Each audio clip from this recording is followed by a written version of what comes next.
This is Kris Yagel with a really important element of leadership that's part of our leadership revival movement. It's going to seem simple again, like some of our other concepts and our principles, but listen, it's vitally important. Here it is. Leaders show up. Leaders show up. That's it. Let me tell you what that means. Leadership's not an idea. It's not the ivory tower. It's an action. You got to do something. What better thing you can do than to show up in your people's lives, to be there when your people need you. Showing up regularly in people's lives is a critical part of leadership. But when do you show up? How do you know? Well, in one of my other videos, I talked about how to know your people, that you must know them as deeply as possible. Well, that leads into it. If you know your people, you know certain milestones in their life. You know when their anniversaries are and their birthdays and important events. You know, there's a guy that I work with who I consider a mentor. He's a little older than me. He's one of our speakers, and I consider him a friend and a mentor. Years ago, he told me that in August, years ago during the War on Terror, he's an Army officer, he lost a soldier during combat. And you know, every August I email him or I text him or I call him and I ask him how he's doing, because I know that day is important to him. And he remembers it every year. So it's important for me to check in on him. It's because I know him. You got to know your people. That's first. And another thing is, how do you pick up on things around your office or around when you're around your team members? How do you pick up on things? Well, here's a simple step: unplug. Nothing's happening here. Unplug. Put it away. When you're walking through your company, just listen.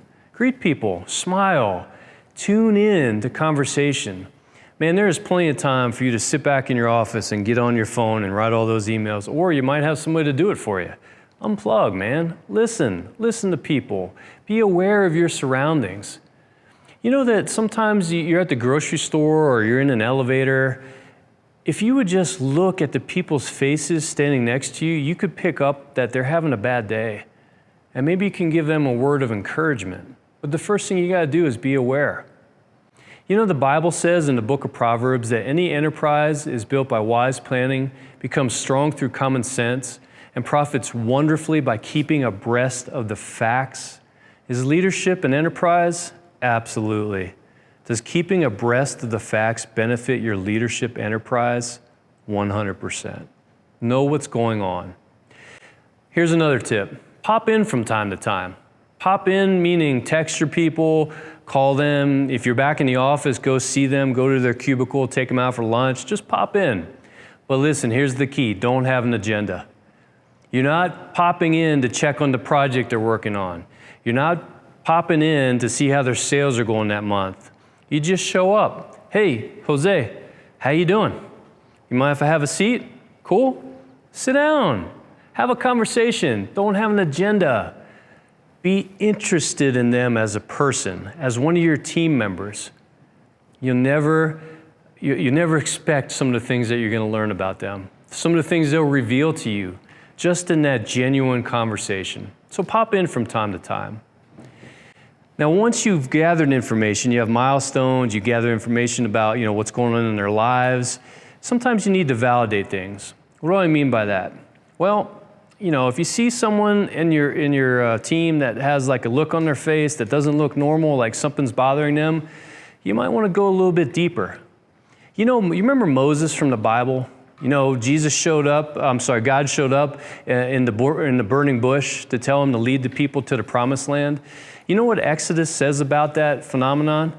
It says, when Moses saw the bush, he turned to look at it. So he noticed something happening off to the side. He turned to look at it. And when he turned to look at it, that's when God spoke to him. He saw it, peripheral, but then he turned to look. He focused his attention on it. That's when God spoke to him. All right? So sometimes we see things, but we don't really look into them. We don't investigate. I'm telling you, your people are worth it. Go deep. Investigate. Validate what you're seeing as a potential problem in their life or a way that you can help them, or even just to offer them a word of encouragement. Go deep. Next tip is sacrifice. Leadership is not always convenient. One of the best things you can do is sacrifice your time, your energy, your resources to go be there for someone else. You know, sadly, about a month ago, I lost one of my classmates from West Point. He was my age, and his life ended tragically and very soon, very short. I mean, it was just too short. You know, he was a wonderful guy, a wonderful leader, just an encouraging friend and family member and spouse, and all the things you can imagine. Great guy. I was probably 1 or 2 removed from his inner circle. Now, I knew him at West Point, but I wasn't super close to him because it's a big school, right? And it's a big army. So we went out to the army, it's, you know, lost touch. I'd seen him about a year ago at a reunion. But there was 2 friends of mine who were very close to him. Inner circle, inner circle, right next to him, very close to him.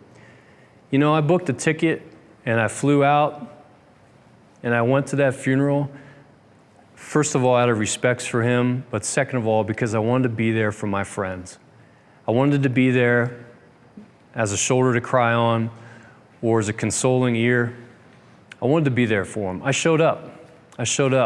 And you know what? It cost me some resources. You know, the timing wasn't great. I have young kids. It's never great. It's never great timing to leave young kids, but I made the sacrifice, and I'm sure glad I did because I was able to be there for my friends. Showing up is so critical. It's not always convenient. I wish it was. Leadership isn't convenient. Just by nature, it's sacrificial. It's depleting. But ultimately, it's so rewarding to be there for your people. You know, there's another example I want to share, and then I'll close on this thought. But Alex Gorsky, the CEO of Johnson & Johnson, also a West Point grad, valued net worth over $100 million. I met him at a conference years ago. We're both West Point grads, you know, so we had that mutual respect, but he's senior to me, so I had even more respect for him, as you can imagine. Plus, he's the CEO of Johnson & Johnson. Imagine what's on that guy's plate. You know, he gave me his business card during that conference, and I've emailed him sporadically over the years, and you know what? Every time, 5+ times that I've emailed him, he has never failed to respond to me within 30 minutes or less. Alex Gorsky, CEO of Johnson & Johnson, responds to Kris Yagel's email, who's nobody to him, other than maybe a shared experience through West Point. Less than 30 minutes response to my email. And not just, yep, right, good job, paragraphs. Paragraphs of support, encouragement, advice, mentorship. He shows up for me. I don't know what he sees in me to do that, but I'm thankful. And if Mr. Gorsky, if you hear this, I thank you for that. It meant something to me. It's touched me. Listen, leadership is not complicated. It comes down to the simple things. One of the most simple things you can do is to be there and to show up for your people. This was a tip from the Leadership Revival Movement. I hope it changes your leadership enterprise.